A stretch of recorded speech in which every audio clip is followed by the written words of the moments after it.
lot of times when people make these vision boards or have ideas of like, okay, I'm going to get up and I'm going to work out and I'm going to go to these things, or I want to lose 10 pounds or whatever it is, like you can have that great idea in a vision board, but if you don't have like those check and balances of like actual attainable things, like you're not going to reach that goal. And then that's how people fall off the wagon of seeing results in like just with anything. Like it doesn't have to be fitness. Like it could be something in your life of I'm trying to save money or I want to like change whatever. Like you literally have to set the quote smart goals to actually have the action steps.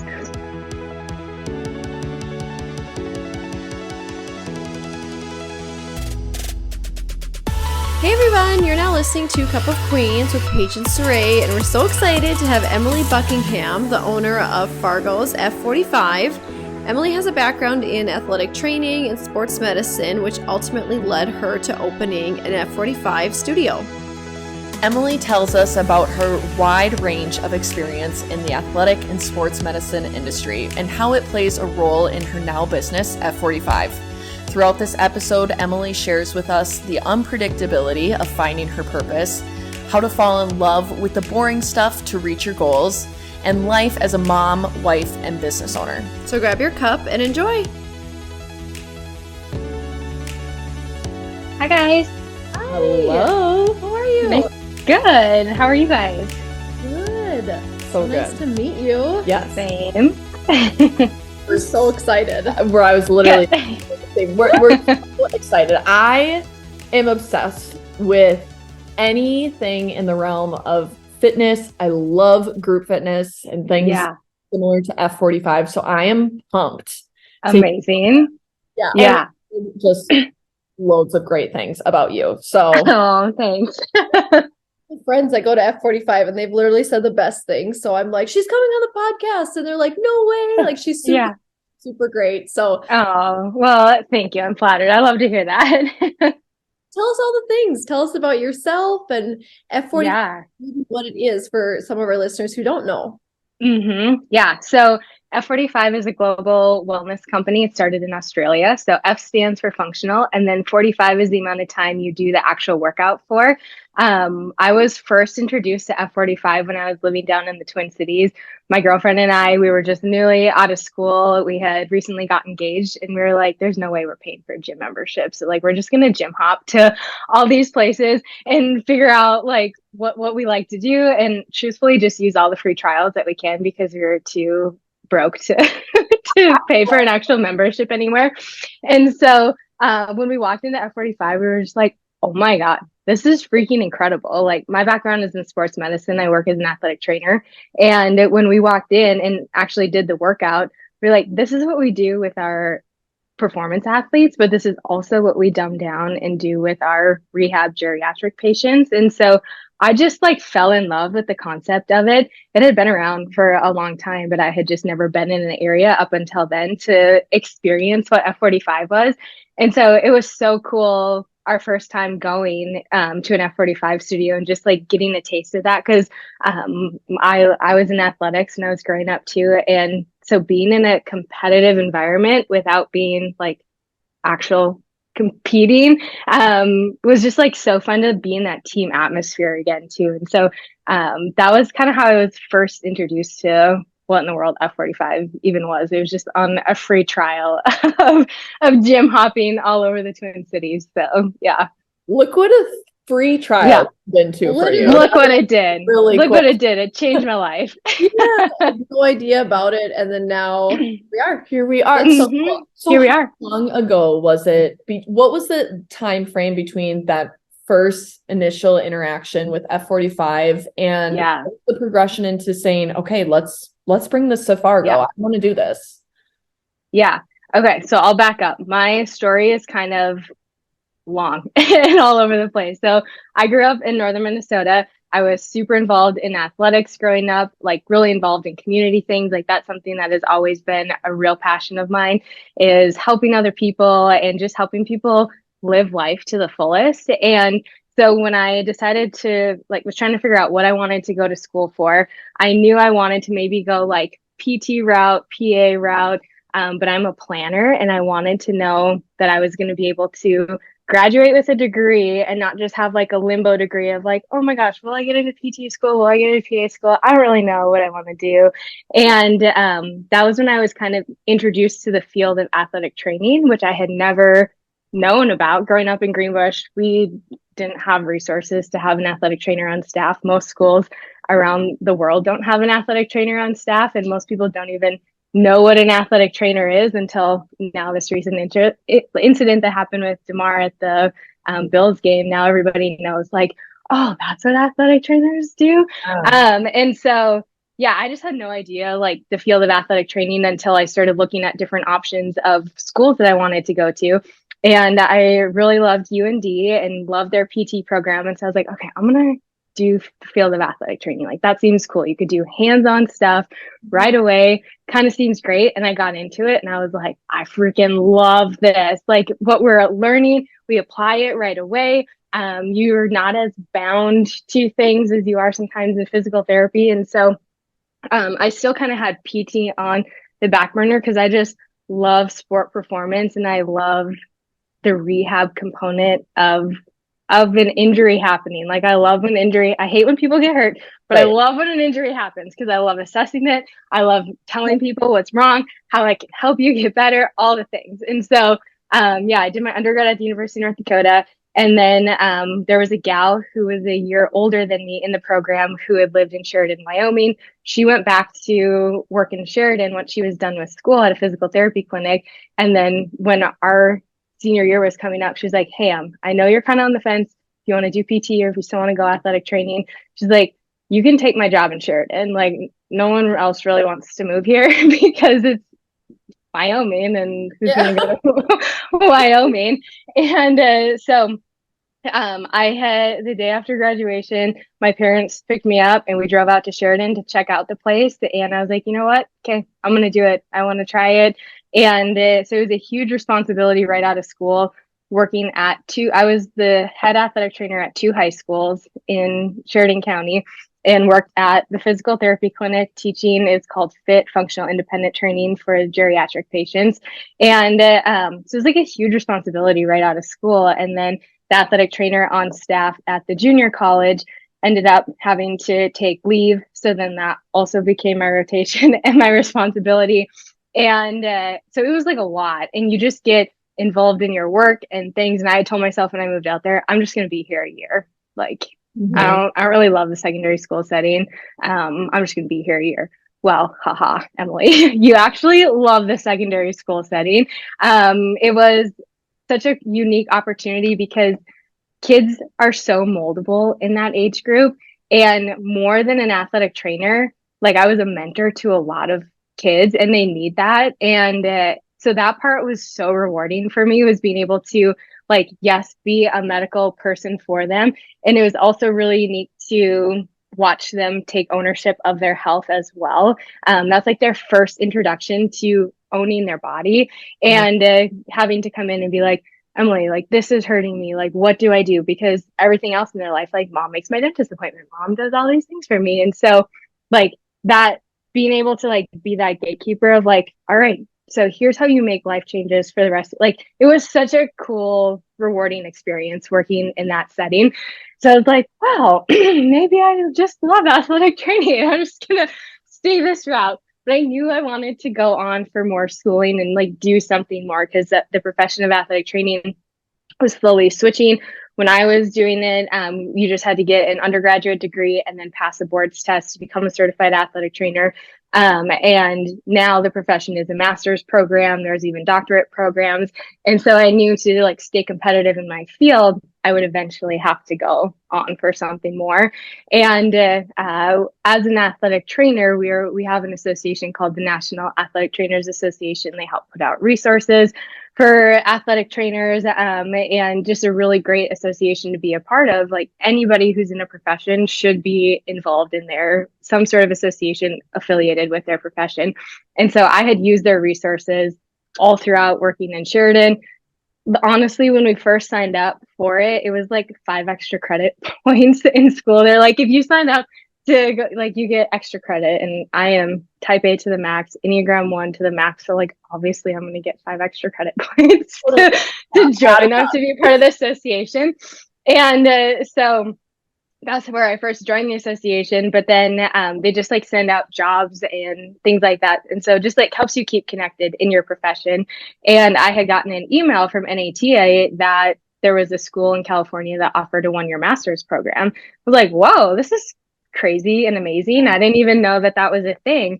And being in athletic training, like you don't have your normal spring breaks. You don't even get full Christmas breaks because when the athletic teams are there, you got to be there. And so this was going to be my first ever spring break trip. My husband now, I was dating him at the time. We were planning to go to San Diego, and that's where this school was. And I was like, I'm going to email the professors and see like what if I could visit with them, just like know more, tell me about this 1-year master's program. And so we go out there. Long story short, I'll speed this up because this is just like preemptively giving you all the details of how everything connects together. Really great. Yeah. But anyway, so we go to San Diego, and the professors weren't supposed to be there. They ended up being on campus the day that we were there. I introduced myself, who I was. They were like, oh my God, we have, we're like, it was crazy that you were even here. We had a quick meeting, like I have time to talk some more later. And would you want to come back and interview for like a grad assistant and teacher assistant position? And I was like, what? I didn't even think I was going to come to school here. I just wanted to know about the program. And you want me to come interview tomorrow? And they're like, yes, like you're up for it. We would love to interview you. So, went and bought some interview clothes on her vacay, and then went back into the interview. And then a couple weeks later, they offered me the job to be a grad assistant and a teacher assistant out there. So I was like, okay, I guess I'm going to California. And so I went to California, got my master's degree in kinesiology and sport performance, worked at Point Loma High School, taught undergrad AT classes and some of like their pre-med requisite classes. And then after that, Ben still hadn't proposed. I was like, what am I doing with my life? Like, I can't move back to Wyoming because the job that I gave up to come out here, that gal's going to stay in that job. There's no other jobs in Wyoming for an athletic trainer. And so I was like, okay, well, I'm just going to move back to Minnesota, be closer to family. Most of my family's in northern Minnesota, but I had a lot of friends in the Twin Cities. And that's when Tria Orthopedics in Woodbury was opening up their big location along the interstate there. And so 2 girls that I had went to undergrad with, they're like, you should apply. We love it here. Like the ortho setting is so cool. You would still get to do outreach. So that's when I moved to the Twin Cities. And when I like first had my introduction to F45 was like when I moved there. So I was only there 6 months, and then Ben finally decided to propose. So then after our wedding, 7 months later, I moved back to the state of Wyoming. His job took us to Colorado. I worked at Banner Orthopedics, and then they hired me to create a partnership with the Rush soccer program that was in town. And it's like a big statewide organization, and they had never had an athletic trainer partner relationship. And so like just finally got that up and going. And then Ben got a job offer in Texas, and he's like, do you want to move to Texas? I was like, well, literally my bags are still packed, so we might as well move to Texas. Like literally, why not? Like I've just been around the freaking states anyways, so sure, let's go to Texas. But I told him, I was like, I am not going to work as an athletic trainer again right away until we know for sure like how long we're going to be here. You have to take a boards test for whatever state you're practicing in. If you are working with a team, like you just get used to the coaches and the parents. And as a female who's younger, who looks younger, like you have to extra prove yourself that like you know what you're talking about. And so there's just like so many emotional barriers that you have to overcome, like when you start over again and again and again. So I was like, I'm not going to work. And then an opportunity came around again from NATA. I got an email that they had an athletic trainer in residence position open. And I was like, Ben, I've always like, I love NATA, all the resources that they've put out. Like they've helped me so much in my career. It'd be so cool if I could somehow, but like, what are the chances I would get this job? And he was just like, literally just try it. And so I applied. I went through 3 rounds of interviews, and I got the job. So I got to work at the National Athletic Trainers Association as an athletic trainer in residence, get to see like the whole backside of our profession and just like everything that goes into it. And it was an amazing experience. And like, I've always wanted to be a mom. People would joke when we were going through grad school, they'd be like, all right, so what do you want to do when you're done with school? Like, what do you want to do? And like, be a mom. They're like, literally, why are you What are you doing? why are you getting your master's? And like, why are you in school? I was like, well, because I love it. Like, I'm super passionate. Like, people ask me like, who are you or what do you do? I'm just like, I'm a multi-passionate person. Like, I don't like, I love to do a lot of things. And I hate when people define who they are by like their job or like a thing or a title. And so yeah, it's just like a pet peeve of mine. Like, well, yes, you're a mom, or like, yes, you're an athletic trainer, but that's not like what defines who you are. And so, yeah, people always be like, why are you in school then? When you just want to be a mom. And so, that's always been my ultimate goal, is to be a mommy. And I thought it was going to take us a lot longer to have a baby than it actually did. And so I was just a year into that job. And then we found out we were expecting our first baby, and Coulter came along right in the middle of COVID, and Ben's job went remote. So we moved down to Texas for his job that we were supposed to be at. And then his job went remote. So there was like no need for him to actually be in the office anymore. And then now we have a baby, and we're just like, what are we doing in Texas? We're like, we're the ones who have to board our dogs and go fly somewhere else. And we love Texas. It's amazing. The community is amazing. The friends that we created down there were so awesome. We were working out at an F45 studio in South Lake, Texas. And so when I was at home with Coulter, I had the opportunity to just figure out, what do I like? What do I love about athletic training? And what are my passions? What is it that makes me happy? And like, I just love community, and I love connecting people to wellness resources and helping people like make a change in their life. Like, you should wake up and feel good. You should wake up and be happy and excited about doing life. And you can't do that if like physically you're not there and emotionally you're not there.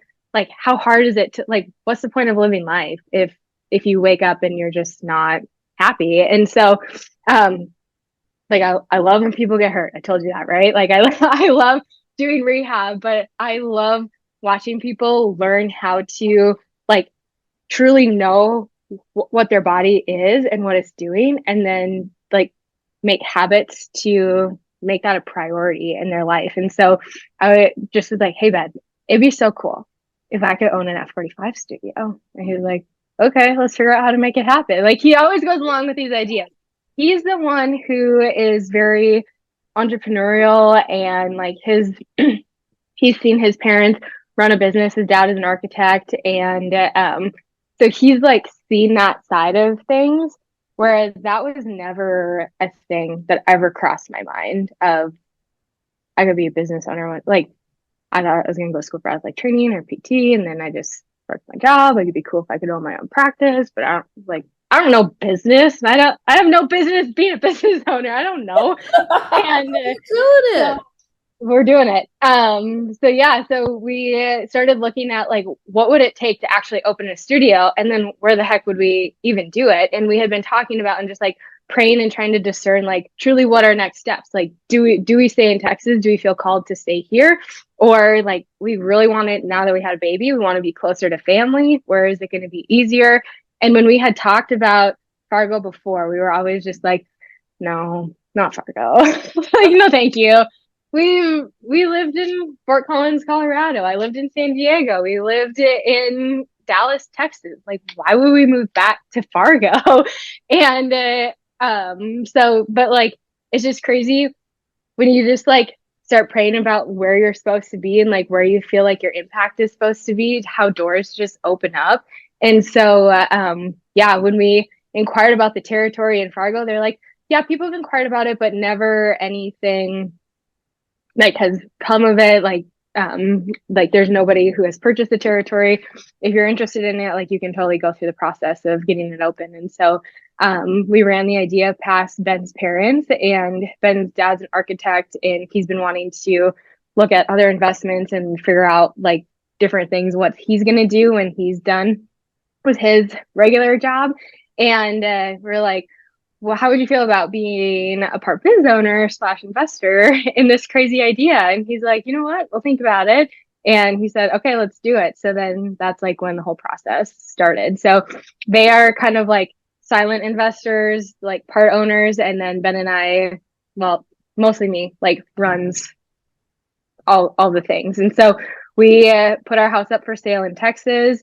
We it was sold in one weekend, way over asking price. And so we're like, okay, I guess this is next steps. This is what we're doing. So we moved in August, and we did not know we were expecting our second baby when we moved up here.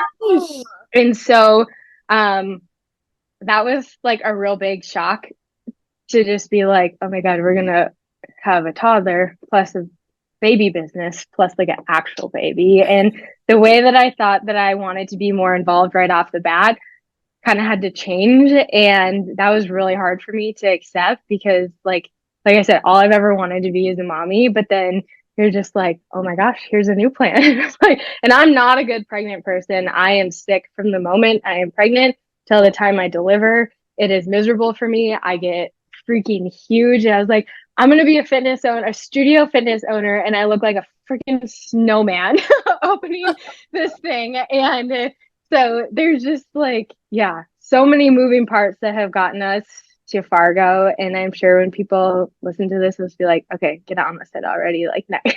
Like, but yeah, that's how we ended up here.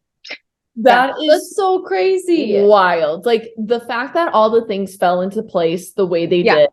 I mean, that's really what that entire explanation is. It just is crazy how these different opportunities come. And I love that you really, were attentive to where you were called to and like listen to that. And I think it kind of shows too that everything works out the way it should. Yeah. Oh, 100%. Always get in place and work out. You mentioned earlier something about priorities and how people can feeling good and health a priority in their everyday life. So what are different ways that people can do that? Well, truthfully, so we're still kind of in like the new year phase type thing where people start resolutions and they want to like have vision boards and do all the things. And here's my beef with a vision board if you're doing it incorrectly. Like you can put all these grand ideas of things that you want, but like the way to set goals and see results is by having them. So it's called like setting SMART goals. I'm sure you guys are familiar with it. Like it has to be sustainable. It has to be measurable. It has to be attainable. It has to be realistic, and it has to be time bound. And a lot of times when people make these vision boards or have ideas of like, okay, I'm going to get up and I'm going to work out and I'm going to go to these things, or I want to lose 10 pounds or whatever it is, like you can have that great idea in a vision board. But if you don't have like those check and balances of like actual attainable things, like you're not going to reach that goal. And then that's how people fall off the wagon of seeing results in like just with anything. Like it doesn't have to be fitness. Like you could be something in your life of I'm trying to save money or I want to like change whatever. Like you literally have to set the quote SMART goals to actually have the action steps. And people need to just get back to the basics of like, excuse my language, but do boring shit. Like you literally have to do the boring shit every single day to get to where you want to go. Yeah. I just recently was talking with a coworker who was saying something similar to that of falling in love with the things that get you to your goals, not falling in love with the result of your goal. And the boring like that is really what you have to do, and you have to find a way to love that. And I'd be so curious because it's obvious how passionate you are about health and wellness and seeing other people progress in that. So what are some maybe tips, tricks, little changes that might seem boring to the average person, but can really add up to creating that healthy lifestyle that you want?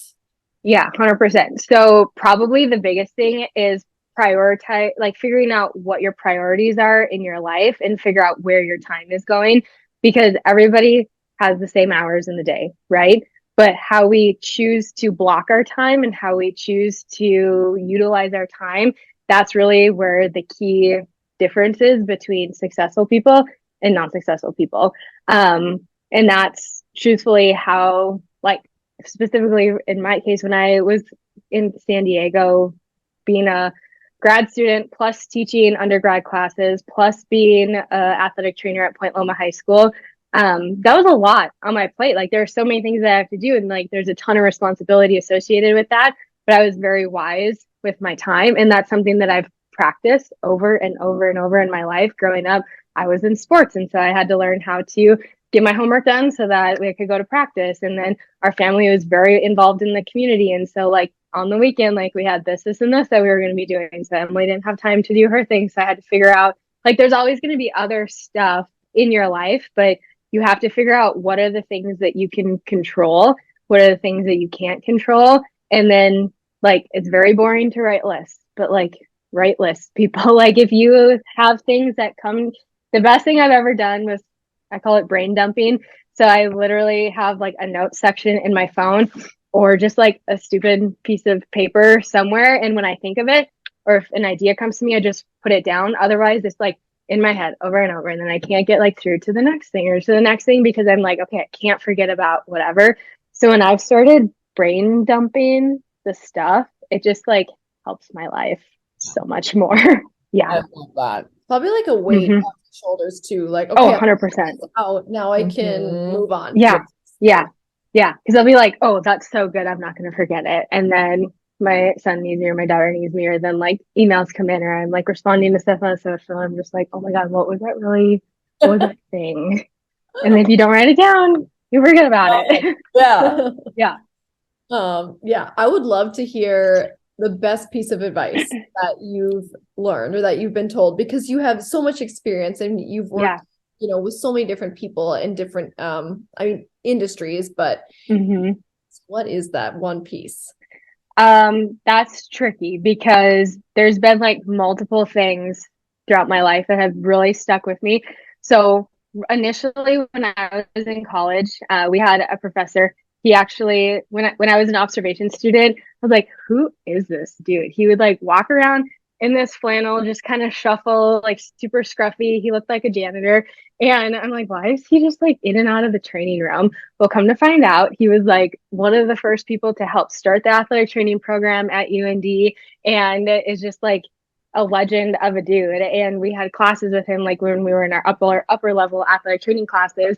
And this was talking about an evaluation piece of like when you're evaluating somebody.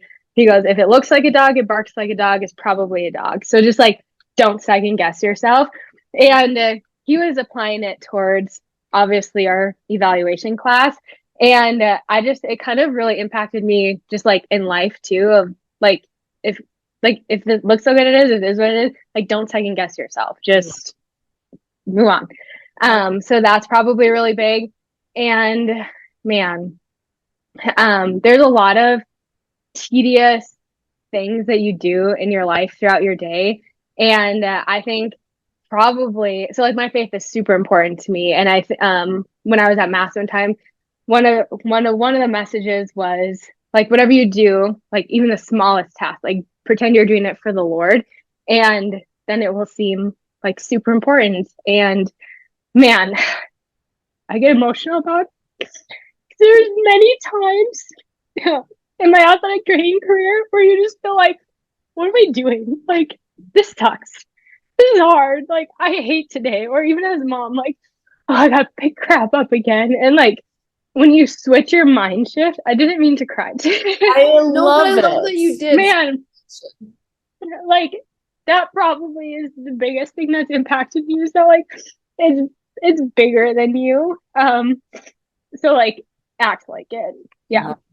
Oh, I Yeah. love So that. Really great. that really impacted me of like, obviously, that like, that's how I live my life as a Christian, but to just like, even the small things like, okay, I'm going to pick up my husband's stupid socks for the 14th time, or I'm going to whatever, like those day-to-day like that can like build up and get super like daunting. And every single day you're just like, begrudgingly, I have to do this, I have to do this. But like, when you change your mindset on all of those things, it just like your life just changes completely because it's like something bigger. So I think mindset is everything. It is. For sure. oh, 100%. Having a good perspective and like you said, even flipping it, and taking a positive approach. I think that's amazing. Yeah. And understanding your greater purpose, like what you're doing 100%. so much bigger than what it feels like you're doing in that moment, especially those daunting tasks. And I'm sure as a business owner, there's a million daunting tasks that come up. 1,000%. Implicate your day-to-day life. But I would love to know, what does being a business owner mean to you? And being a business owner and mom and wife, I mean, you have all these other things going on, but what does being a business owner mean to you now that you have F45? Yeah. I think it just means like honestly responsibility, leadership, and just like your duty to the community because like you're now plugged into the community and it hasn't really quite hit me yet that we're actual like we own a business. We have team members, we have people that come to our studio. We like it's because we've just been so freaking all over the place. Like that it hasn't really the impact of what that means. Like I haven't really had a chance to feel it yet. And so it's like really hard for me to answer that question because like it for like initially like it just means responsibility and like duty like to the community is truthfully how I see it. It also comes along with trying to manage a whole bunch of things and being okay with asking for help and resources and learning from other business leaders and continuing to grow. And so I think that's the thing that's exciting and scary, especially for me, who's like Enneagram 1. I need to just know how to do all the things and I want to do it well.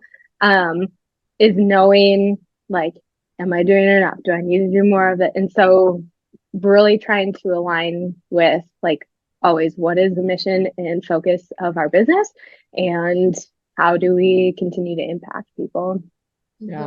Absolutely. How do you feel as a business owner that you challenge yourself or like how do you grow and learn? And I know you said connecting with other business owners in the community, but I guess what has really helped you?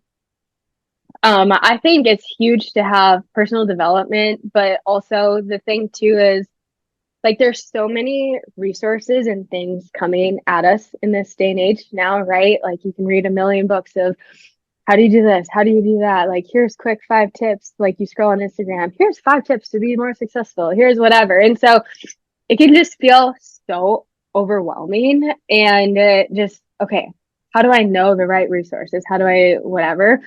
And so trying to discern what is like good personal development or good time investing things. That's a really tricky question because for me, I'm someone who I want to grow and I want to learn, but I also, the things that I absorb, I want to make sure that it's quality over the quantity because you can just get so hyper focused on, oh my God, okay, so then I got to read this next book or I need to listen to this podcast or I need to do this next thing where I feel like a lot of this stuff. Like now it's just actioning some of those things. So I don't really know if that answers. I really love that you said that because I think we all feel, how much noise there is and you're constantly pulled in a million different directions. So I love that you said really focus on that and you already know the things. You just have to do the things. You have to execute it. Yeah, exactly. I want to, so you brought up a couple of things within our conversation today regarding women. You brought up how, proving yourself as a young woman within your industry takes time and took the extra effort than what it would for a guy. You talked about your daughter and we always ask this question. And I feel like because of just those little inklings that you've left within our conversation today, you're going to have such a killer answer. But oh gosh. Okay. What does queen mean to you? Being a leader and knowing your power and also not having to prove who you are. So like when I think about a queen, you think that like people know she's empowered. They know she like carries herself with grace. You know she's resilient. They know she's whatever. And so just embodying those qualities and living your life in that way so that when someone were to look at you, you'd be like, okay, like that's just who she is. Like knowing your intrinsic value of who you are. I haven't played chess since sixth grade, but I think the queen is like the most powerful chess piece or something. And so, yeah, being a queen just kind of embodies all of that, like the power, the leadership, the not having to prove that, hey, I'm the queen, like, look at my crown. Like, it's just how you are. Mm-hmm.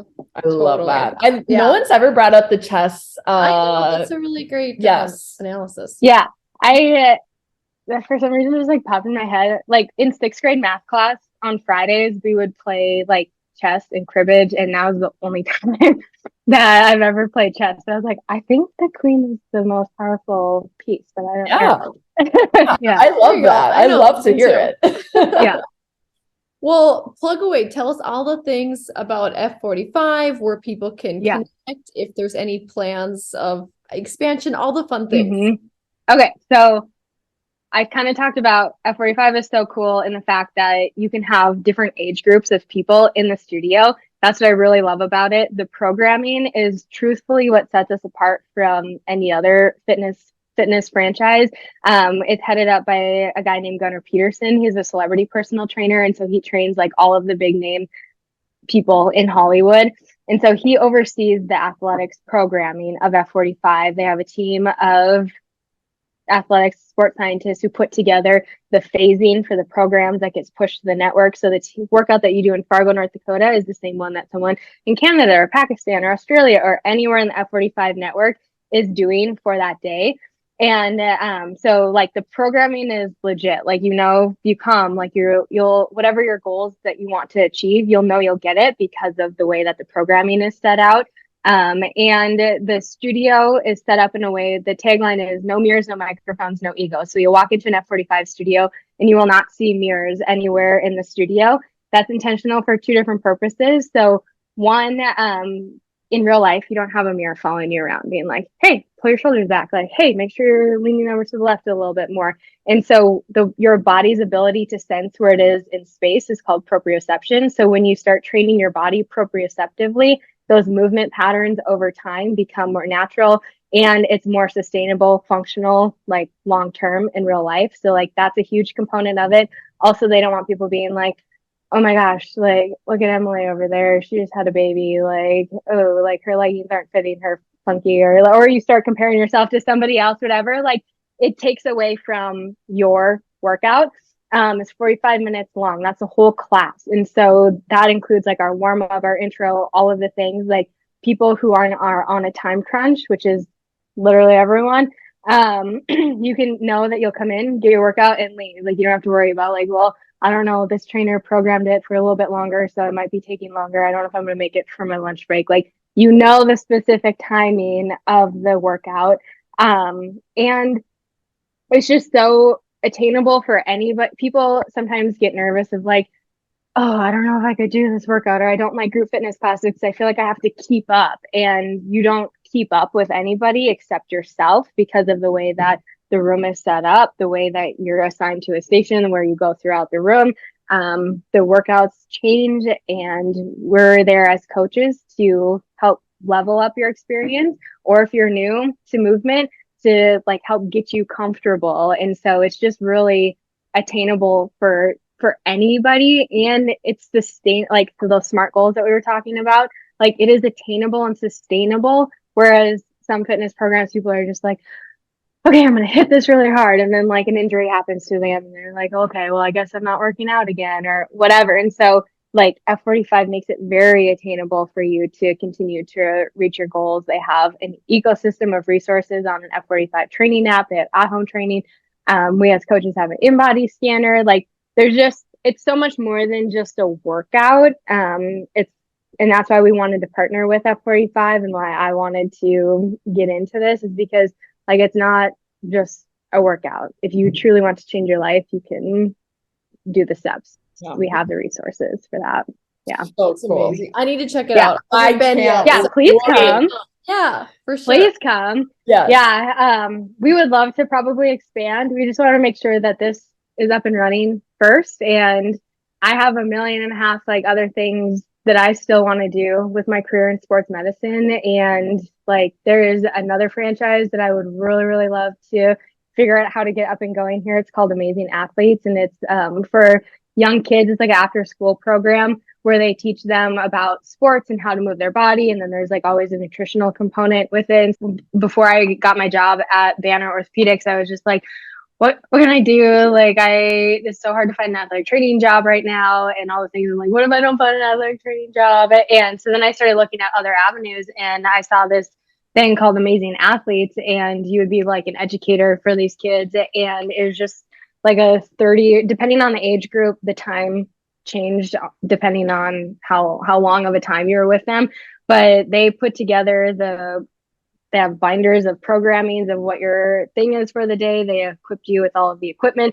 So literally you're kind of just like a gym teacher on steroids is basically like what you are.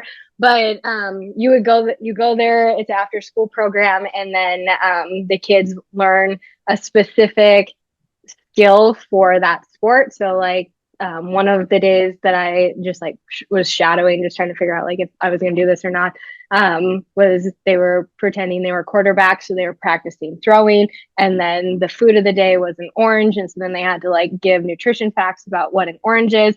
And so it just like helps them at a young age to start learning healthy things. Like I know the value of an orange instead of just like mom tells me I have to eat oranges or I have to eat healthy food. And so it's just this cool concept. And so if I have time, I want to do that. I also like in athletic training, concussion research was kind of my like master's project, and the brain is just super fascinating to me.